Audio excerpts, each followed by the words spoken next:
It takes a long time. It is, you film something, you put it in the mail and send it to a lab, and they have to develop it. Then you get it back, and then you have to wait for it to come back into the mail.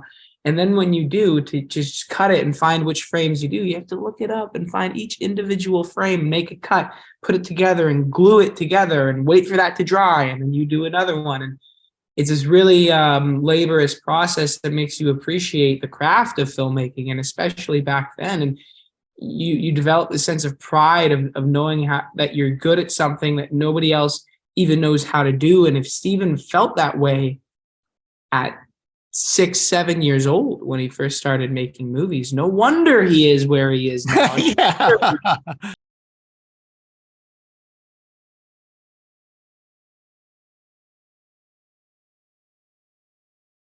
Hey, everybody. My name is Scott Mantz, and welcome to the SAG-AFTRA Foundation's Conversations at Home program. Without further ado, I'm very excited to be moderating this conversation for the Fabelmans. And I just got to tell you, just to give you an idea of how excited I am. So whenever Steven Spielberg comes out with a new movie, for me, it's like having a brand new Beatles out. It's that awesome. And as you can tell from my background, that's a bold statement. So the Fabelmans is the winner of the People's Choice Award at the Toronto International Film Festival. It is the winner of Best Picture and Best Director at the Golden Globes. It is the winner of Best Young Actor for Gabriel LaBelle at the Critics' Choice Awards. It is nominated for 7 Academy Awards, including Best Picture, Best Director, Lead Actress for Michelle Williams. It is nominated for 2 SAG Awards, including Best Cast, what we have here today, and Best Supporting Actor for Paul Dano. So welcome, everyone, to the conversation. This is very, very exciting. And congratulations on the success of the film. So, like I said, you're all working with Steven Spielberg for the very first time.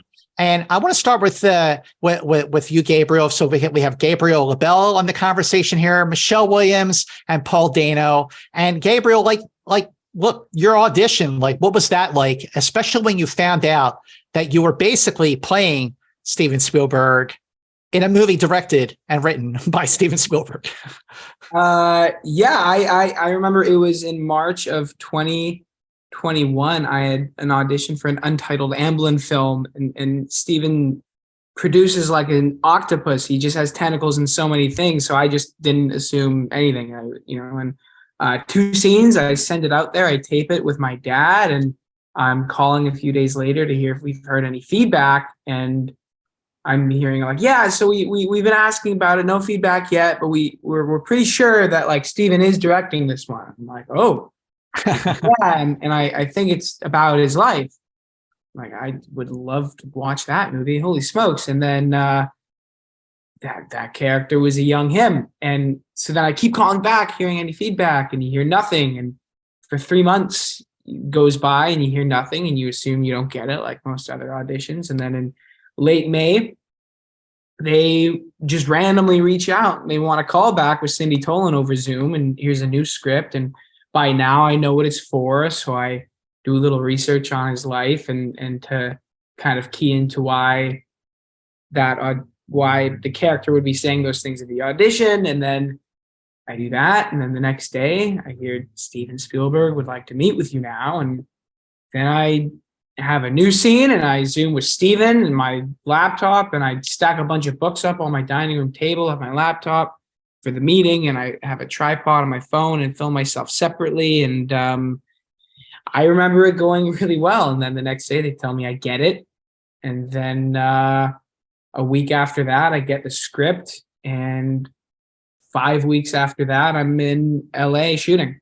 Wow. That's pretty cool. Michelle, what were your points of connection? Because you're basically playing a younger version of Spielberg's mother. So how did you approach playing Mitzi? Well, it was all kinds. There's so much information coming towards you because the reason that Steven wanted to make this movie is because of how much he loved his parents, how much he looks back on his childhood and what a big part of his life those early years still are. So he's very connected to his youth and his family. So he has so much that he wants to share with you. So it really starts there. It really starts just listening to him. Then the photos start coming, the home movies start coming, and then, but it all really starts with this like unbelievably gorgeous script that's a collaboration between himself and Tony Kushner that is, totally flawless, and you can trust it completely, and it's there for you, and it's both above you because it's so transcendently beautiful, and it's like underneath you, supporting you. So it's kind of it's just sort of a dream. You have so much to work with. Oh, sure. Listen, Paul, when it comes to that prep and that research and the materials that Michelle was talking about, how deep did Spielberg go into his treasure trove of personal mementos to share with you?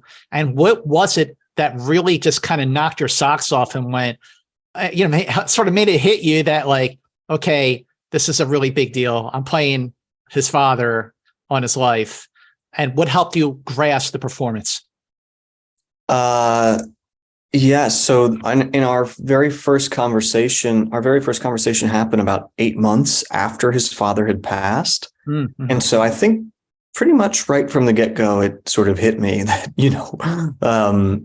that it just felt, I could see in his eyes. I mean, I was so nervous to initially speak to him, but the sort of vulnerable, open, emotion when he spoke about his mom and dad, I guess sort of disarmed me and frankly put me at ease. And I loved our first conversation. Stephen was really open with us, and his family was as well. I think one of the big steps, frankly, was just letting him become your collaborator and not be Steven Spielberg, and that takes a while. Just to let him be your director and your collaborator and be his partner, right? Rather than, there was so many wonderful resources within his family archives. It was pretty incredible just to sort of get that window into him and his life. I will say, one of the most important things I heard Arnold Spielberg say was in an interview he gave for computers. He said, electronics was a way of life for me. And ever since he built a crystal radio when he was a kid, that was it. And I was like, well, that's Stephen. That's Stephen. I mean, movies were a way of life for him. And ever since he saw that first movie and got his first camera. So there was also this really interesting sort of similarity there. So just started to kind of work with, well, what would it be if electronics had been a way of life for me? And speaking of that camera, didn't you like sort of go the extra mile with regards to building something so you can better understand them? Yeah, I did, but also partially because I'm so far from being an engineer and my brain, I think, works so differently from Bert's that I had to do something to try to convince myself that, I knew what I was talking about, including just loading up with extra research around the scene. So again, I didn't feel like I was full of SHIT and like, really it's about just every actor's different. So it's like, what do you need to do to get you to the place where you believe yourself or let go? Because then I think hopefully the audience will experience the character as you want them to. Yeah, the first time I saw this movie was at the AFI closing night premiere, and I was really struck by just the warmth of it, the genuine feel of family. So, Michelle, I want to ask you, when you all got together and rehearsed and started to maybe get to know each other better. I mean, I know you and Paul knew each other from before, but especially with Gabe, how did that elevate you all and just like bring about a level of your performance that maybe surprised even yourself? Well, the funny thing is we didn't rehearse. You didn't? We did not get together as a family before we heard the word action. Every director is different, and some people really use that rehearsal period to like flesh out their ideas. And that's just not that interesting to Stephen. I think that he really wants to see it alive and happening in real time for the first time when the cameras are rolling. So you you just don't really know. You show up for your first day and you've done all of your preparation and you've like stuffed your pockets with everything that you can possibly imagine so that you're ready when, he calls on you. And so we really just jumped into the deep end. He didn't know what we were planning and we didn't know how he was going to feel about what we'd been preparing. So like that first day is really momentous. It's burned in my brain for all of time. What was that scene you shot on the first day there, Michelle? So my first scene was sitting next to Paul and watching Sammy's projection of the movie that he's made. And Stephen, saw us as his parents for the very first time, walking to set, wearing these clothes. And it was a really emotional day for everybody.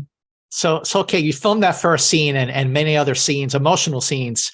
And then, there's cut. You look at your director to get that sort of smile, that nod of approval. Like, how emotional did he get watching you film these scenes, Michelle? The first day he was emotional and your heart goes out to him. And at the same time you think, oh, thank God, like he's with me and I haven't like veered off in some crazy direction that is not fulfilling his hopes and dreams for the reincarnations of his self and his parents. But I think that honestly, we were all, I think of it that he opened up his heart and he asked us to come in as the people he's collaborating with. And in a larger way to the larger audience, he's done the same thing. He's opened up his heart. He's opened up his like treasure trove of memories and he's asking the entire audience to come in. So, that you're existing in like a very emotional place every day.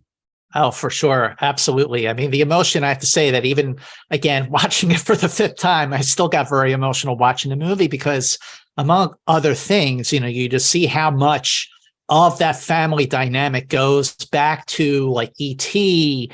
and especially Close Encounters and even a little bit of AI, artificial intelligence. But when I was watching this movie again, Gabe, I realized something that I should have picked up right away when I saw it back in November. But so when I'm watching Sammy use all the cameras and all the equipment, like as an actor, you got to like look like you absolutely know that what you're doing and that it's like you know this equipment and using the 8mm and the 16mm cameras like the back of your hand. So how much did you dive into learning how to use that stuff? And did you get to see some of Steven's own old from the 60s 8mm cameras? I didn't get to see any Steven's personal ones, but all of the models that I practiced on and shot with in the movie were the models that he actually had. And so that was me learning with the props department. They had this whole warehouse of just antique props, and they introduced me to these cameras and these editing machines and these projectors.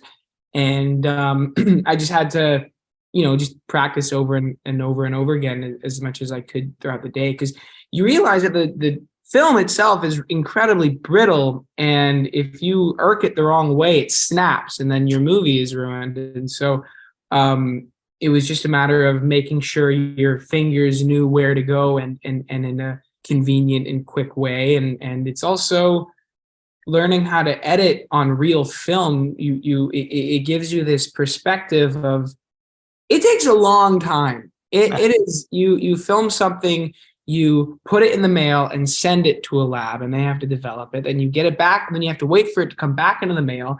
And then when you do, to just cut it and find which frames you do, you have to look it up and find each individual frame, make a cut, put it together and glue it together and wait for that to dry. And then you do another one. And it's this really laborious process that makes you appreciate the craft of filmmaking, and especially back then. And you develop the sense of pride of knowing that you're good at something that nobody else even knows how to do. And if Steven felt that way at 6-7 years old when he first started making movies, no wonder he is where he is now. He still loves it. And it was a real it was a real eye opener, and understanding the sentimentality of these machines and what the camera means to him, so that when Sammy is in bed and he puts the camera to his head just to pull the trigger and hear the sound it makes, it's this real, it's a real relationship.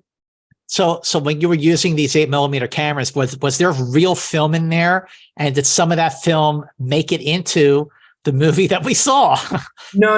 Nothing that what I filmed made it into the movie. But I do remember we'd be shooting like a scene and you know, like a camp when we're doing like camping trip sequence. And we shot a lot of stuff that didn't end up making in the movie. But a lot of the time, Sammy is just on the outskirts filming, and Steven would say, "All right, Sammy," and he's blocking the scene and go, "All right, go over there and get a good shot of the family." And I'd run over there and I'd bring the camera up and I'd look through the lens and I think, this is an incredible shot. And I'd call Michelle and Paul over and I'm like, "Look at this." And they'd say, "Yeah, he's Steven Spielberg. He knows how to get a good shot." None of that made it into the film, but it did get developed, I hear, and that I might be able to look at some of it later. Who knows? Oh, that's really, really cool. You know, Paul, I want to ask, you know, with all the filmmakers you've worked with and, you know, being a director yourself, what were the unique challenges for you as an actor when it came to filming The Fabelmans?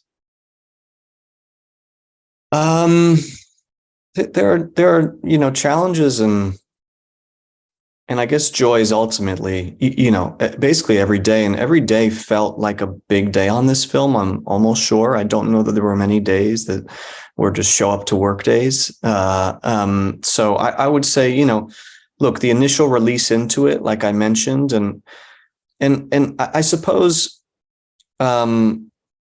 just sort of all the unspoken energy around it that was there. I felt at times like Bert was a heavy cloak to bear, because there's so much after this story. When the story ends, you know, Steven and his father didn't speak for quite a long time. And I just think there was a lot of feelings there. We filmed my final scene in the film on the 1-year anniversary of Arnold's passing. It was August 25th. And so there was just a lot of unspoken, like just stuff, which was all good stuff, but it was stuff you had to trust too. And you would say, you know, and so I didn't, trying to let Bert lead the way and not have keep Paul out of the way in terms of, I want to know what Steven thinks, or I wanted to ask Steven some dorky question about movies, or, you know, certainly being around his, he has an incredibly intuitive film mind, incredibly intuitive spirit. He's really connected to his gut, is what it felt like to me.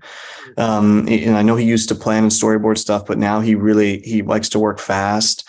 And so that was something that just is one of the things I'll try to take away from this. Like, okay, let me just keep learning to trust my gut and let my intuition speak, because I seeing it come through him was really inspiring. That's a really good point, Paul. So I want to throw that to Michelle. And a 2-part question for you, Michelle. First part is, what did you take away as an actor after working with Steven, making this film, working with this great ensemble cast? That's part 1. Part 2 is that we already know that Steven Spielberg is the most amazing filmmaker to walk the face of the planet. But what makes him, and this is crucial for everyone watching this conversation, what makes him a great actor's director? What would I take away with it? I mean, you know, so many things, like everything. I lived through every moment of every day of making this movie. Like I didn't sleepwalk through anything. None of us did. Like, you're aware of just how kind of once in a lifetime special this is. And we were really there for all of it and really there for each other. Mm-hmm. So I take like my family, I take my Fabelmans family away from it. And these 2 handsome guys I'm staring at right now, like we'll always have this, and like we'll always be connected by this, and we'll always be able to, like, when we're together again, we'll always be able to remember it together, talk about it. And I think to take living people away from a project is probably like the most important thing that you really can have. So these guys, and I suppose one of the things that I continue to reflect on is how attached he remains to his childhood, and that all of our childhoods can remain a source of infinite curiosity, inspiration, wonder, confusion. Like, it's a very formative time that you can continue to sort of draw on for really the rest of your life. And you certainly see it in how in what he chooses to, like, the projects that he chooses to make, but you also see it in his enthusiasm. He's just like vibrating with a kind of childlike excitement. Yeah. So that's why he is still at the top of his game, by the way. Gabriel, I want to ask, so, Paul talked about and Michelle talked about, like, what they sort of took as actors away from this movie. So that's a pretty loaded question for you, because of the movie you made and who you made it with, in front of and behind the camera. So as an actor, what were the big takeaways for you? How did you grow as an actor? What was the biggest thing you learned that you're like, I am never going to forget that moving forward?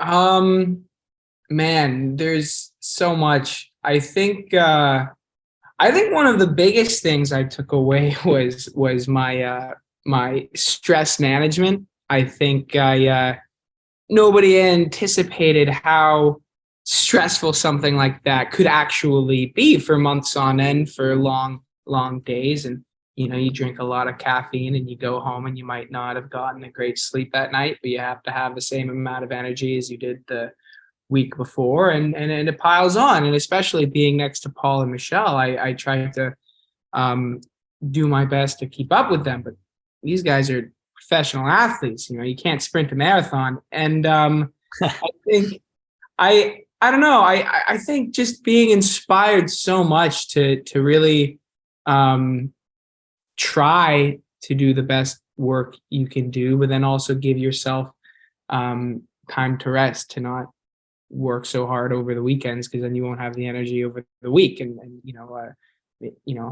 watching Paul and Michelle work, and Judd too, I don't know, there's like an osmosis around it, something like that. You just kind of pick up on the energy and carry it with you. And then, I don't know, there's so much to draw from, seriously. And I think what the thing with Stephen, with not rehearsing, and you are trying to do your best to just show up ready on action. And I think that's a really important discipline to have, to just be completely ready to go when he wants you to be. And I mean, there's a lot. I learned so much about acting and about myself and about the industry and about being on a set from this. I learned a lot. Oh, I'll bet. I'm sure. You never seemed stressed, Gabe.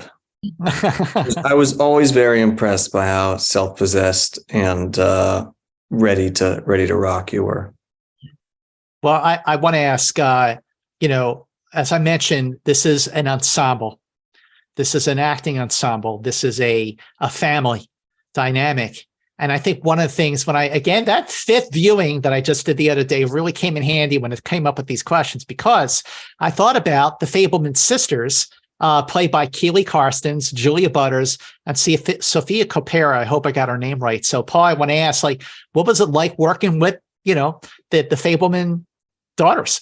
Oh, that was great. I mean, our girls were wonderful, and I'm so happy when we get to see them, sort of hustling for the film. And we had a really wonderful group, sort of top to bottom, crew included, because Stephen's had so many crew for 20 or 30 years. So, and everybody saw, what was in the script and in his eyes. So I think everybody, whether they were kid or adult, showed up, to bring their best. But they really gave us a lot of life, a lot of energy, and kids keep you honest. So it's actually a really nice thing as an actor. They do, and you have to care for them, right, and be there for them. And our little kids were really fun and wild.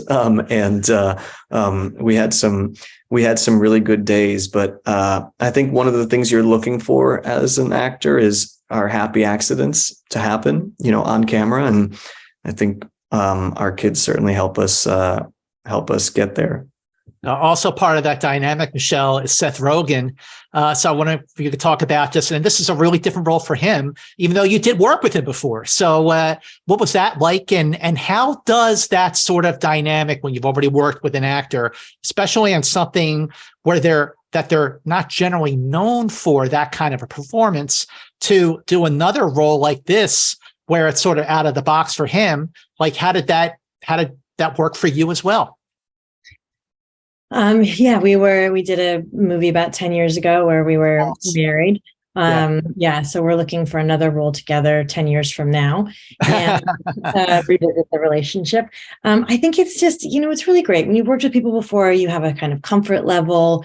You've gotten to know each other. You've been in all kinds of different situations with each other. And so, especially when you're going to go make a movie that feels as sort of unbelievably overwhelming as this one, it's so nice to know that you've got friends with you, and Paul and I have worked together before. And so there's a comfort level, there's a familiarity, there's a safety, and all of that is great, both offset so that you can connect, and also during the scene so that you're with like a trusted pal. Yeah. The word trust has come up a lot during this conversation. And Gabe, I want to ask about the trust. And I'm going to say 2 words, Gabe. Those 2 words are Judd Hirsch. Go. In reference to trust, or am I just running with Judd Hirsch? Running with Judd Hirsch.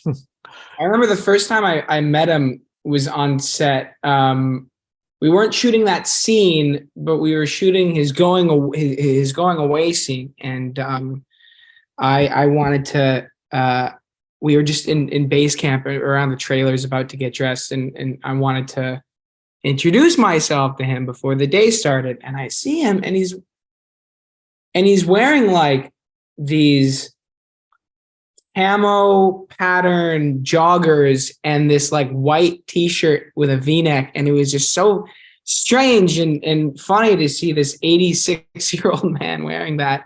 And we met and had a good time. And first day we were just kind of hanging out and getting to know each other. And then about a week after that, we're shooting our scene in the bedroom.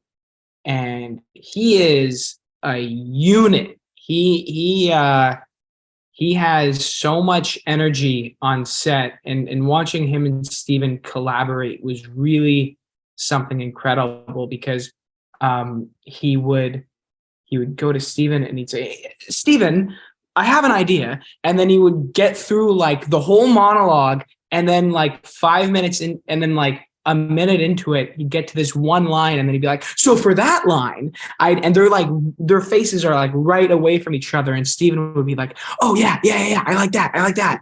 And it was really cool, just acting with him and doing your best to keep up. But that scene is really just Sammy taking it. Like Judd just is there like at me. And that was like, for 2 days, Judd just being right here, delivering this masterpiece. It was special. Really, really special. Amazing scene. So all the talk about Steven Spielberg, I wanted to ask you about one of Spielberg's biggest, most longtime collaborators other than John Williams, and that's Janusz Kaminski. And Paul, how does working with the cinematographer like Janusz also bring out the best of your performance? Well, the sort of trust fall of acting, we keep saying it, but it's always meant a lot to me when I know that there's a DP there whose work you really admire. It is one of the beauties of film, but one of the scary things is you're giving yourself over to the director and where they're putting the camera, into the DP and sort of how they're lighting and framing that, and to the editor and director and how they're sort of cutting together your performance to tell the story. So to be in these guys' hands, it's a good feeling, and it allows, I think, I think it allows one to do the work they hopefully want to do. I think it's a thrill just to be on set with people like Janusz. Janusz and Steven have so much history, and they work their own way. They've got their own thing. I mean, when Janusz is lighting, Steven's in the trailer cutting. He's out there cutting, and he doesn't need to be there to oversee what Janusz is doing. And then Steven comes back and we're cutting, and we shoot a scene, and they've got a real way of working together. It's a really funny relationship too. And there's a few other, I'm sure you'll ask about Tony, who's really, important, but we were surrounded by, pretty incredible artists. So I feel lucky. Michelle, I want to ask you about filming what I would imagine was one of the more powerful scenes, the scene where they're talking about the divorce. Just talk about the prep for that and filming it, and how many takes did you have to do? That was a hard scene. Mm. It really affected me. Like, it was all blurred. Like, I couldn't tell the difference between action and cut and just the atmosphere of that day. I was really wrecked. Yeah.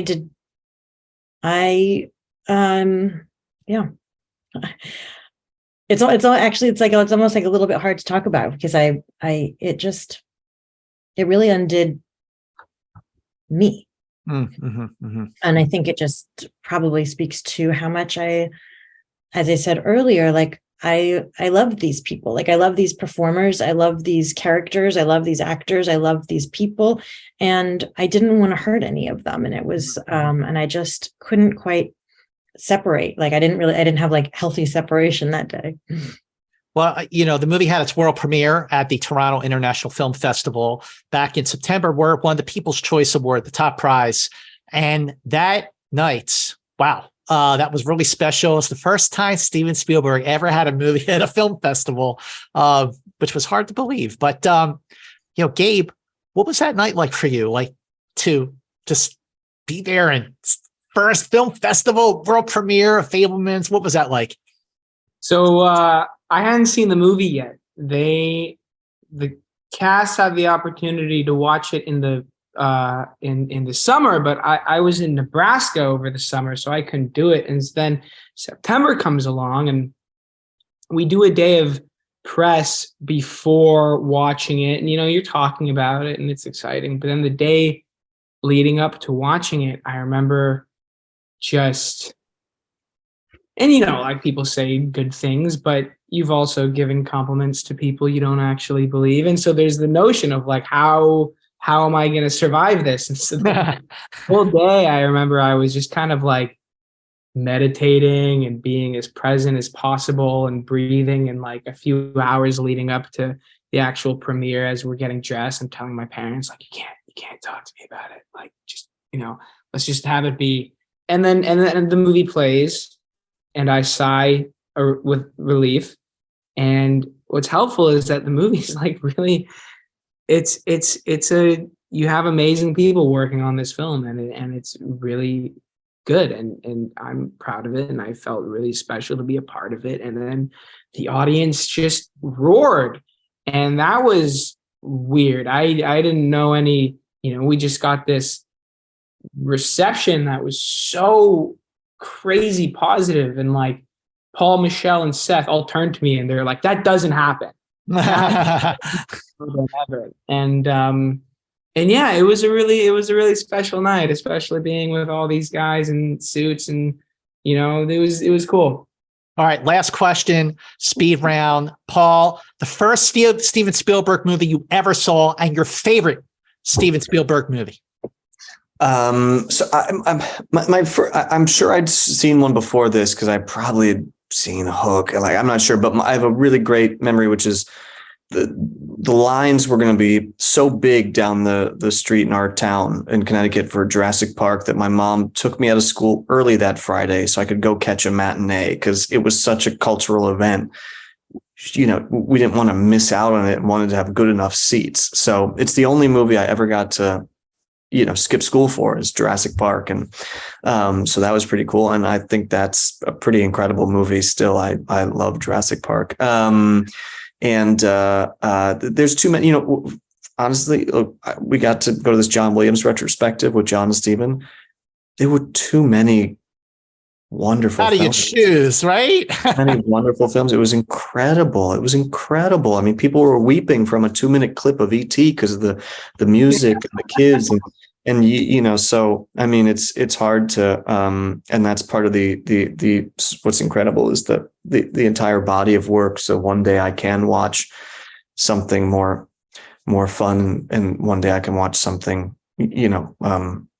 that's less so, that he's made. It's really incredible.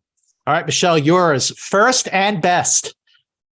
I mean, I have to say, what Paul said is so true. Like, I just don't know how you would pick a best, but the first one that I remember seeing that had such a huge impact on me was Empire of the Sun. I saw it when I was a little bit too young for it. And it just, I didn't know that movies could get into your subconscious like that. And it just really affected it also opened up my world. Like, I grew up in a very small town. I had like a very sort of sheltered life up to a certain point. And this movie I traveled with this movie, and I didn't know that the world could be so big. And I would have dreams about it. It was just like, it was really deeply embedded in me. And so, if I had to pick a favorite, I don't know how you can, but I still feel very close to that one. All right, Gabe, take us out. Your first and your favorite. I think the first was probably Raiders of the Lost Ark. We had that on DVD, and we just run through the trilogy. Yeah. But I think my favorite was, like Michelle, Empire of the Sun. But Wow.